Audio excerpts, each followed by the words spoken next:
Alors bonsoir tout le monde, un plaisir de vous retrouver ce soir. Rabbi Eli de Luxembourg, il est là aussi. Alors ce soir nous allons parler de la Haftara Yitro. La paracha de Yitro et la Haftara sont toujours liés. Les deux sont toujours liés. C'est quelque chose qu'il faut savoir. Donc maintenant, qu'est-ce qu'on apprend dans la paracha de Yitro? C'est très simple. Eh bien, nous allons arriver devant le mont Sinaï et nous allons recevoir la Torah. De quelle façon? Façon toute simple. Akadosh Baruch Hu lui-même, Dieu lui-même, va utiliser sa voix pour nous donner les deux premiers commandements.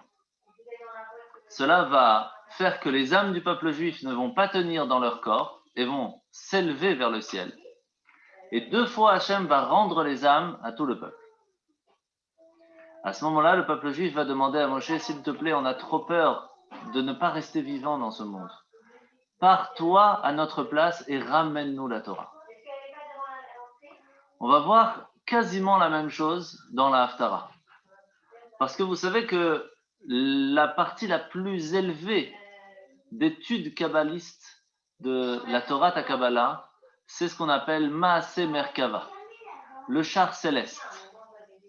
Et on n'a que deux explications, deux prophéties, deux visions qui nous ont été transmises dans les prophéties du Tanakh, qui nous parlent de cette grande partie de la Torah, la Kabbalah, du Maaseh Merkava.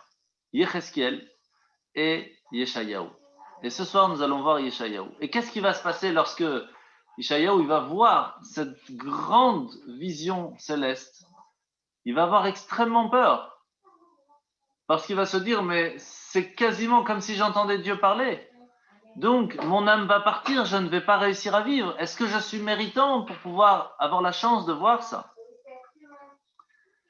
Et plus tard, on va voir que, puisqu'au Mont Sinaï, on va recevoir la Torah, on va voir que Yeshayahu, en tant que prophète, va se battre pour que la Torah puisse continuer de vivre dans le peuple juif, ce qui ne va pas être le cas dans différents moments de sa vie. Et c'est ce qu'on va voir comme lien entre le don de la Torah de Parashat Yitro avec la Haftara de ce soir. Premièrement, comme je vous ai dit, le prophète Yeshayahu, il a eu la vision du trône céleste, entouré d'anges. Alors que Yecheskel, comme je vous l'ai expliqué, il a eu quasiment la même vision, mais avec beaucoup moins de détails.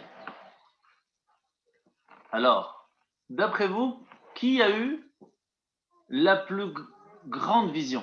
Celui qui a donné plus de détails ou celui qui a donné moins de détails?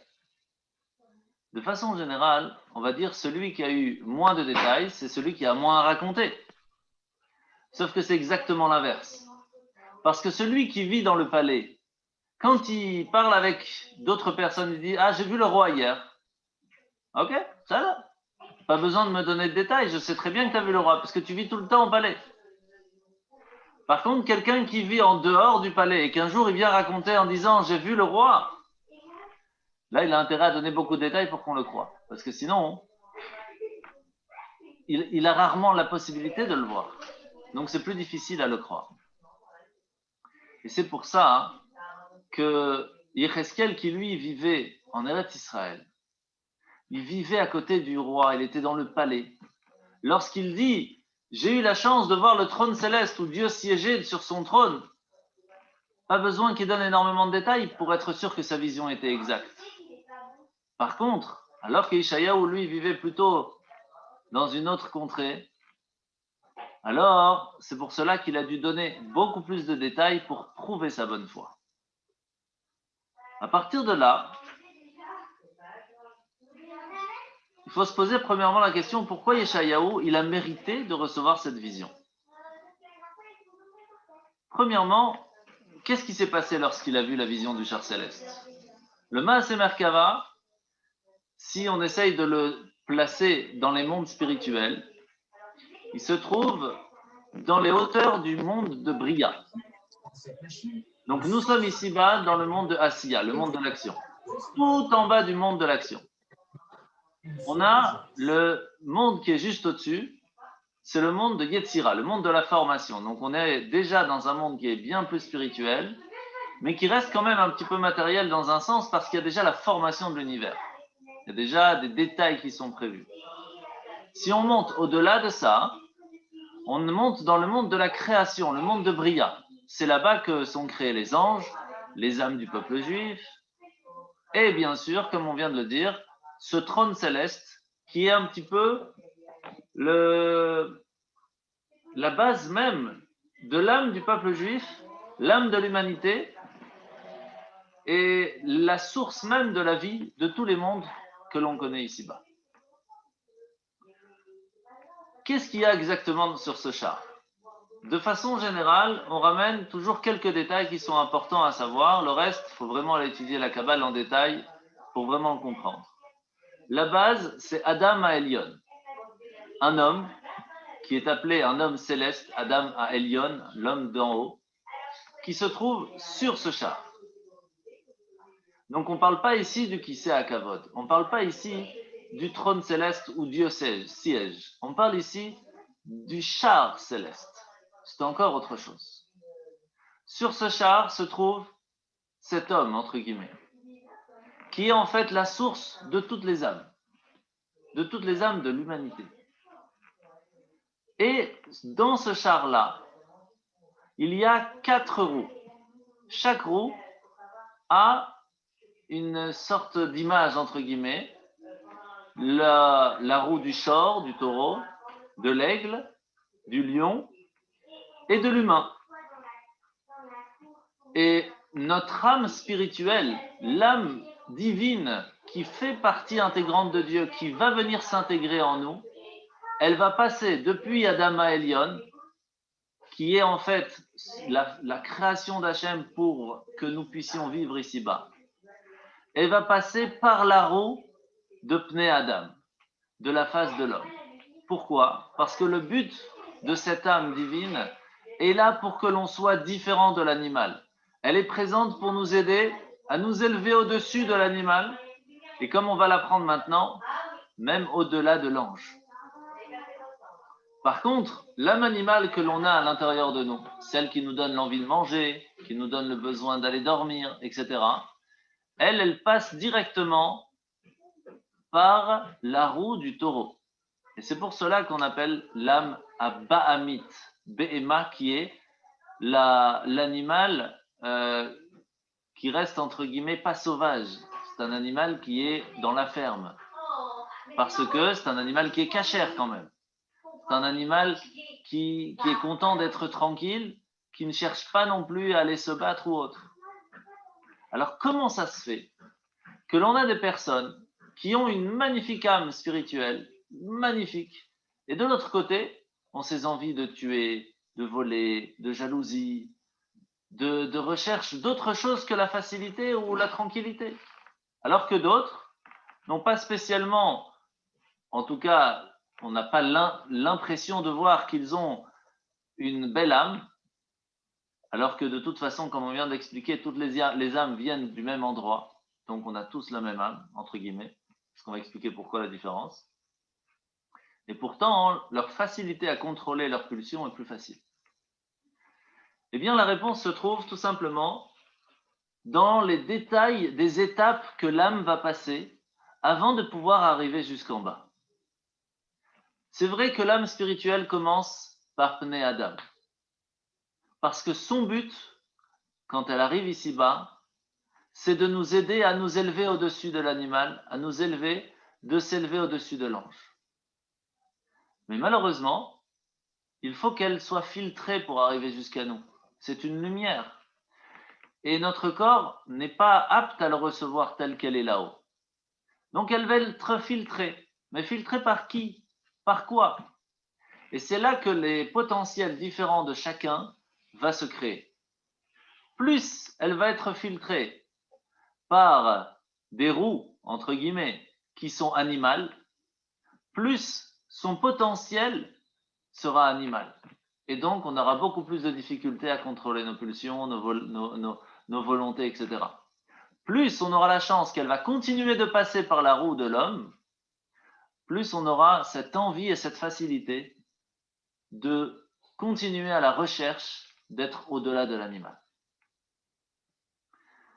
Maintenant, Ça, c'est dans le monde de la création, là où tout commence, les anges, les âmes du peuple juif.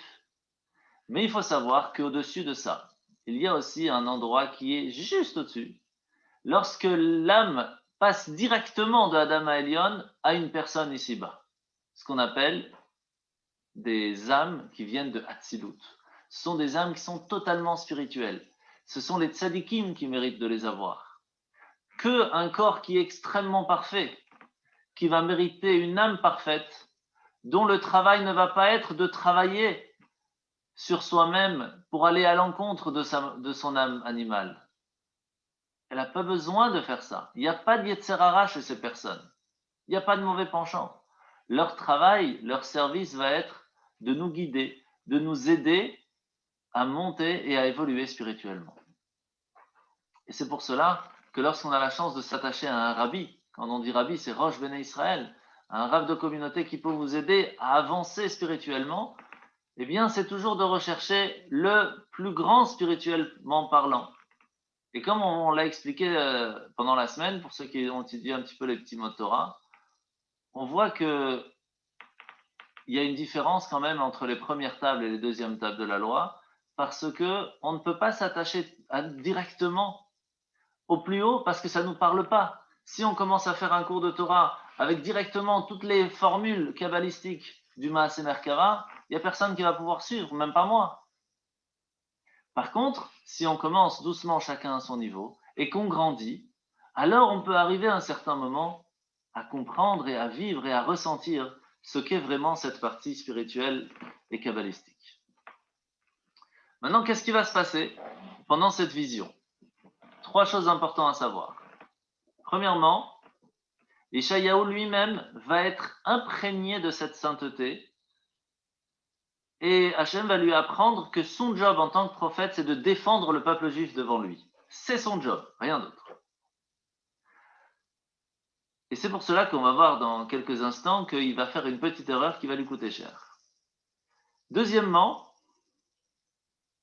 quand il lui a montré le char céleste ainsi que le trône céleste qui était en train de s'enfuir, entre guillemets, de partir, c'était pour lui expliquer que le Beth Amikdash avait déjà été prévu d'être détruit et qu'il était déjà en train de partir Hachem pour remonter, entre guillemets, dans les cieux célestes et de laisser le peuple juif seul avec ses ennemis et son exil. Et la troisième chose, il a vu en même temps le jugement du roi Uziyahu. Et on va voir à ce moment-là de quoi on parle. Et donc on va faire ça en étapes. Première étape, Uziyahu. Uziyahu était un roi extrêmement pieux, très très pieux. Il avait un maître de Torah qui l'a vraiment bien guidé. Mais tant que son maître était en ville, il continuait d'étudier la Torah, il continuait d'aider le peuple juif à étudier, il faisait construire des yeshivot, des synagogues, il s'occupait que chacun avait sa place. Mais lorsqu'il est parti, son étude de la Torah a été négligée. Il a commencé à s'adonner à sa passion, qui était l'agriculture. Chacun ses galères. Et il avait tellement l'envie de s'approcher d'Hachem. C'était vraiment, ça sortait du cœur. C'était un vrai roi pieux. Qu'il a voulu avoir la chance de pouvoir offrir les kétorettes, les encens, dans le Beth Amikdash. Sauf que, il faut pour ça être Cohen. Et si on n'est pas Cohen, on n'a pas le droit d'y aller. Mais en tant que roi, il s'est pris la permission. Et lorsqu'il s'est approché du Beth Amikdash, les Kohanim l'ont dit: oh, où tu vas? Tu peux rien faire. Il dit: non, je suis le roi. Le roi peut faire ce qu'il veut. Surtout si c'est pour Dieu, il n'y a pas de problème. À la seconde où il a touché les encens, la justice divine a frappé, il a été touché directement par la tsarat, la lèpre. Tout de suite, il a reconnu le roi en demandant pardon, tout de suite. Mais cela n'a pas suffi et il ne va jamais guérir. Et pendant les 26 ans restants de sa vie où il aurait dû être le roi, il était en dehors de la ville et devait rester seul avec les autres lépreux, et c'est son fils qui va être le roi. C'est difficile à vivre. Et c'est là que Ishaïa, ou le prophète, a été très peiné par la punition, parce que d'une certaine façon, le roi Oziaou, c'était vraiment un homme extraordinaire. Quand on va voir après ce qui s'est passé avec le fils, c'est une catastrophe. Donc pourquoi tellement grande punition? Pourquoi? Et c'est là que la vision du char céleste et du trône céleste va lui montrer quel était l'affront que Uziyahu avait fait. Le fait de voir Hachem, entre guillemets, assis sur son trône céleste, avec tous les anges autour, et chacun a sa mission précise à faire, il s'est rendu compte que si un ange commençait à faire autre chose que ce qui était prévu, c'était un affront total devant Hachem. Et quand on se trouve dans le Beth Amikdash, c'est pas comme dans une synagogue où, bon, j'ai envie de faire Chazan, fais Chazan, tu veux lire la Torah, moi j'ai pas envie de monter à la Torah, vas-y à ma place. C'est pas trop grave. Et déjà, il faut savoir que quand on nous propose de faire une mitzvah, on n'a pas le droit de dire non. Si on vous dit, viens, tu montes à la Torah, on ne peut pas dire non. Viens, tu veux faire Akba, sauf si on n'arrive pas. Mais de façon générale, on ne dit pas non, parce qu'on se trouve quand même devant Hachem. La seule chose qu'on peut dire non, c'est Chazan, faire l'officiant. Et on ne peut dire non que 2 fois. La 3e fois, on doit dire oui. C'est bon à savoir pour ceux qui veulent obliger un petit peu les gens à faire Chazan. Mais à ce moment-là, on voit qu'il a compris quel était l'affront que Oziyahu a fait à Hachem lorsqu'il est venu pour faire les encens devant Hachem pendant le Beth Amikdash. C'était quelque chose qui allait à l'encontre même de toute la création. Être devant le roi et de dire je ne vais pas faire ce que toi tu veux, je vais faire ce que moi je veux. Vous imaginez ce que ça veut dire? Et c'est pour cela qu'il a compris à ce moment-là quelle était la gravité de la faute d'Oziyahu. Et en même temps, il a compris pourquoi est-ce que il a reçu cette peine. À ce moment-là, la vision va être que même si le char céleste et le trône s'évanouissaient un petit peu vers le ciel, les pans du talit, entre guillemets, de Hachem, continuaient de descendre jusqu'au Beth Amikdash, jusqu'au temple. Et c'est là qu'il a compris qu'Hachem, même si, entre guillemets, il partait un petit peu du monde et laissait le monde à l'abandon, et donc le peuple juif de la même manière, il comprenait qu'Hachem gérait quand même tout ce qui se déroulait dans le monde et nous protégeait aussi d'une certaine façon. Et c'est là que il va avoir la vision des anges appelés des séraphim, les séraphins, que l'on fait dans Keladon, par exemple, Srafim vechayot hakodesh. Il faut savoir qu'il y a 9 sortes de groupes différentes d'anges. De façon générale, on en apprend 4, 5, il faut savoir qu'il y en a 9. Il y a des tafserim, il y a des ophanim, il y a des chayot. Les plus classiques qu'on parle, c'est les chayot. Pourquoi? Parce que ça a le nom d'un animal, parce qu'il est encore très proche à nous, et il veut monter, sortir de ce monde plus matériel pour monter vers Hachem. Mais quand on arrive au niveau au plus proche d'Hachem, on parle des séraphins, ils brûlent. C'est les soref, ça brûle. Et pourquoi? Parce qu'ils sont tellement proches d'Hachem que ça brûle. Comme quelqu'un qui se retrouverait à côté du soleil et que il ne peut faire que brûler quand il est à côté. Combien d'ailes ils ont les anges? Ils en ont 6. 2 qui couvrent la tête, couvrent le visage. Pourquoi? Pour ne pas regarder la shrina, la lumière divine. C'est beaucoup trop fort pour eux. 2 autres qui couvrent les pieds ainsi que le corps, pour la tsniout, tout simplement. On ne peut pas montrer son corps de façon indécente, et encore moins devant Hachem. Et 2 ailes avec lesquelles ça leur permet d'avancer, de voler et de faire leur mission. D'accord? Il faut savoir qu'il y a d'autres raisons pourquoi est-ce que ils ont 6 ailes. On ne va pas rentrer trop dans le détail, mais de façon générale, il y a une raison de base, c'est qu'ils cachent leurs pieds parce que certains anges ont des pieds qui ressemblent à des veaux. Et ils veulent éviter à rappeler au Tout-Puissant la faute du veau d'or. Maintenant, qu'est-ce qui se passe? Et ça, vous devez vraiment bien comprendre, c'est extrêmement important. Qu'est-ce qui se passe au ciel lorsque les anges sont à côté d'Hachem et prient? Vous savez que beaucoup de prières que l'on a dans la tfila, de façon générale, nous ont été transmises par Moshe Rabbeinu lorsqu'il montait au ciel pour recevoir la Torah. Il va entendre les anges faire la prière, faire l'office, faire des louanges, et il va nous les transmettre. Comme par exemple, Baruch Shem Kevod, etc., Leolam Vaed. C'est une prière qu'on ne peut pas faire à voix haute. C'est pour ça que j'ai dit etc. entre les deux. Et le seul jour où on peut le faire à vote, c'est à Kippour, parce qu'on ne peut pas se permettre de faire cette prière si on n'est pas comme des anges, sans aucune faute. Mais à Kippour, étant donné qu'on est pardonné, on peut se permettre. Alors, vous savez qu'il y a une prière extrêmement importante qu'on ne peut faire que si on est 10. Parce qu'à ce moment-là, Hachem, la Shrina se trouve avec nous, et on peut se permettre de faire sa prière. C'est laquelle? Quand on fait Nagvishar, Venaritzar, Kenoam Siarsot, Sarfe Kodesh. Voici qu'il y a un grand secret des séraphins Kodesh, des séraphim saints. Ameshaleshim Lecha Kedusha, qui sont en train de te bénir et de te sanctifier. Vekaraze, Elze, Ve'amar. Qu'est-ce que ça veut dire? En fait, chaque ange est en train de dire, mais vas-y, toi, commence. Qui je suis, moi, pour pouvoir commencer à faire la prière pour Hachem? Commence-toi. Et l'autre lui dit, mais qui je suis, moi? Commence-toi plutôt. Vekaraze, Elze, Ve'amar.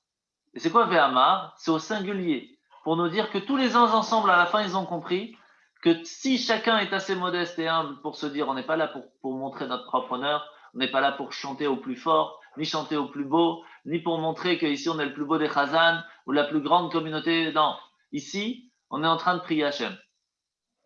Et le plus important, c'est que chacun, tous ensemble, dans cette unité, on va faire une louange pour Dieu. Et Vekarazé, Elze, Ve'amar, ensemble. Et on va dire ensemble quoi? Kadosh, Kadosh, Kadosh.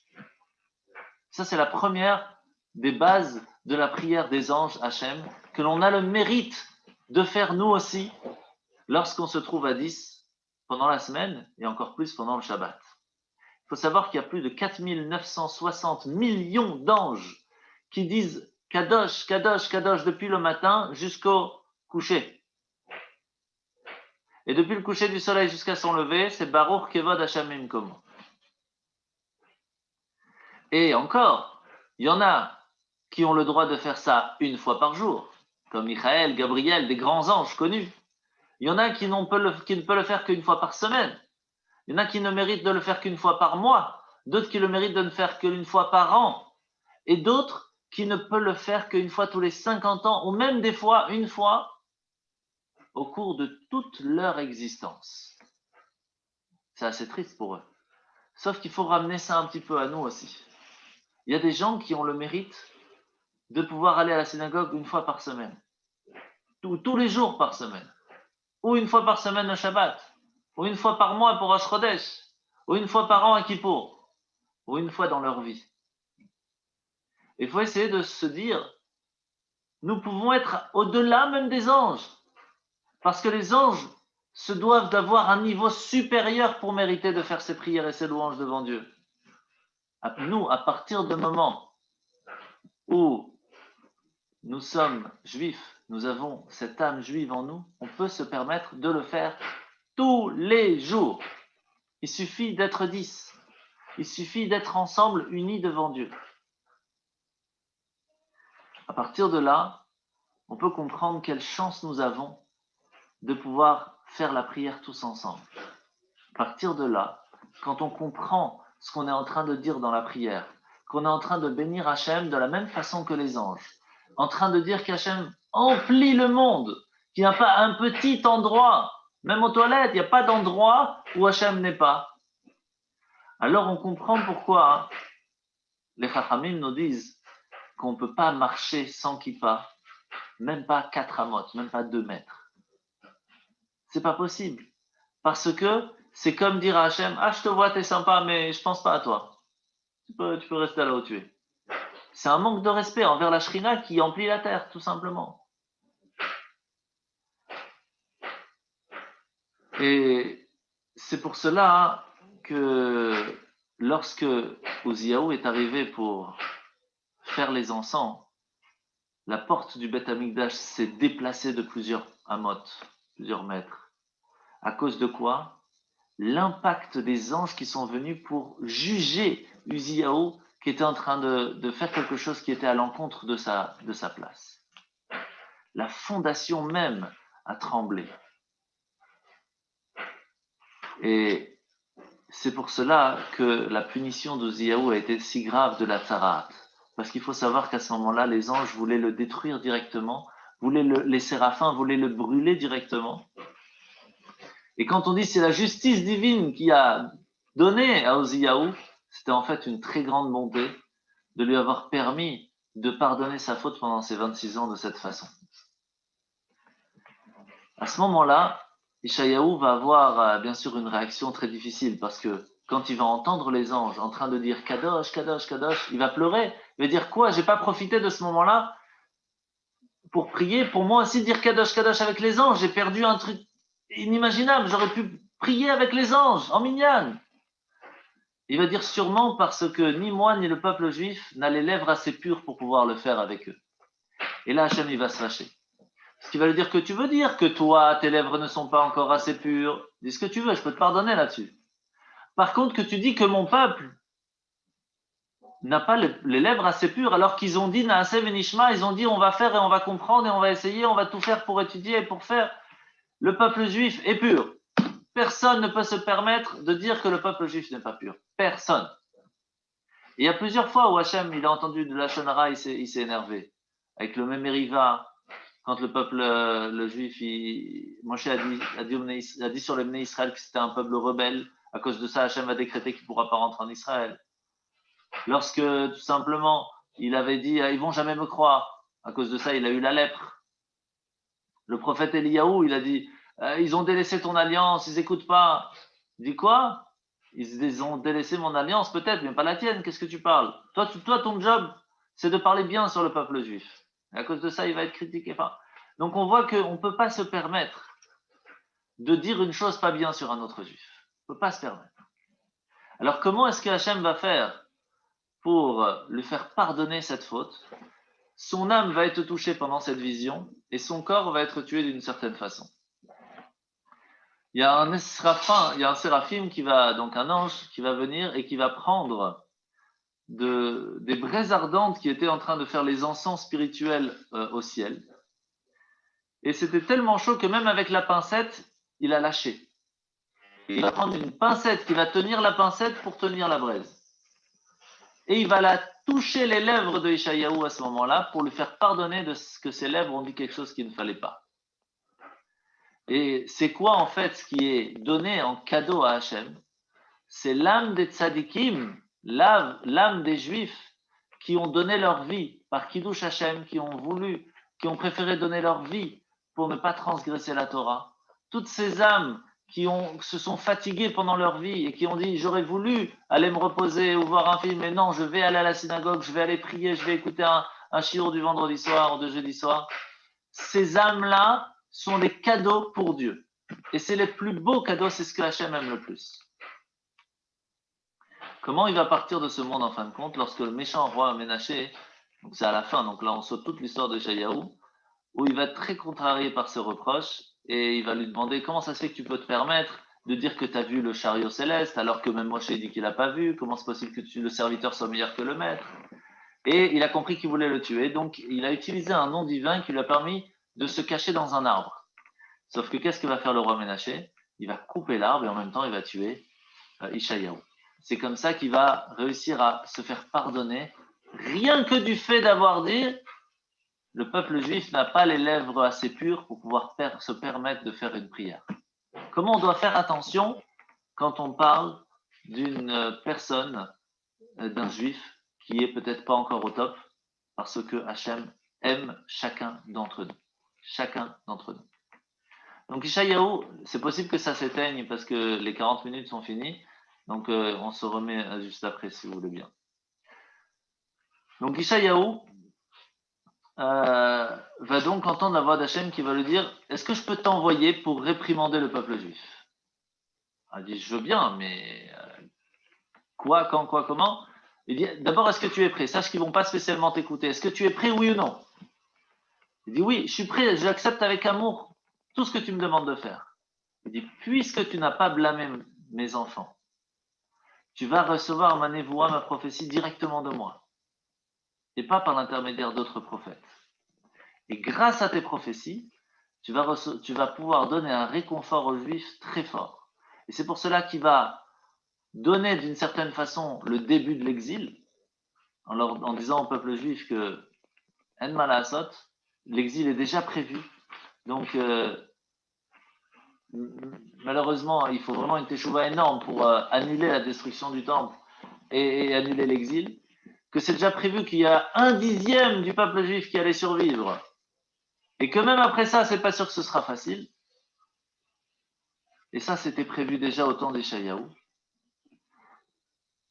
et que la seule chose qui permettra le retour, c'est l'étude de la Torah et la Teshuvah. Alors on va finir, on verra si on aura le temps. Au temps de Achaz, le fils de Yotam, qui était lui-même le fils d'Oziaou, donc le petit-fils de Oziaou qu'on a parlé, qui était un roi pieux, va savoir une chose extrêmement importante. Il se dit, s'il n'y a pas de chevreau, il n'y a pas de chèvre adulte, il n'y a pas d'enfant, s'il n'y a pas de troupeau, il n'y a plus rien. Donc il a dit, voilà ce qu'on va faire. Si j'enlève et je tue tous les Talmidei Chachamim, tous ceux qui apprennent la Torah, tous ceux qui enseignent la Torah, je les enlève, je leur donne pas la possibilité de donner des cours de Torah. Ben, les gens ne connaîtront pas la Torah, donc ils ne vont pas transmettre à leurs enfants, les enfants n'auront rien dans la tête, et malheureusement, qu'est-ce qui va rester du peuple juif? Plus rien. Et c'est ce qu'il va faire. Et donc, les anges, ils ont pleuré Hachem, ils ont dit, ce rachat mérite la destruction. Et Hachem, il dit, je peux pas, parce qu'il a le mérite de ses ancêtres qui étaient des rois bons.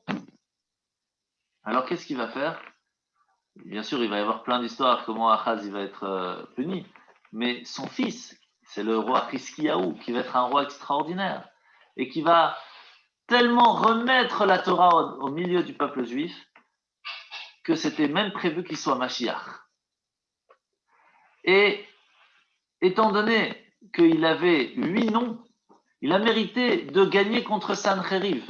On ne va pas rentrer dans le détail maintenant, mais Sancheriv est arrivé devant Jérusalem pour le détruire. Et dans la nuit, c'était la nuit de Pessah, toute son armée va mourir en une nuit. Hachem, il va tout gérer tout seul. Pourquoi? Parce qu'il était appelé le merveilleux, le conseiller, il était appelé comme Dieu, puissant, pour toujours. C'était vraiment, il pouvait être Mashiach. La seule raison pourquoi c'est pas un Mashiach qui va se dévoiler, quand vous allez voir la Haftara samedi, vous allez voir, c'est marqué l'Emarbé à Misra, le même qui normalement est un même normal. En plein milieu du mot, on va mettre un même sophite, un même final. Pourquoi?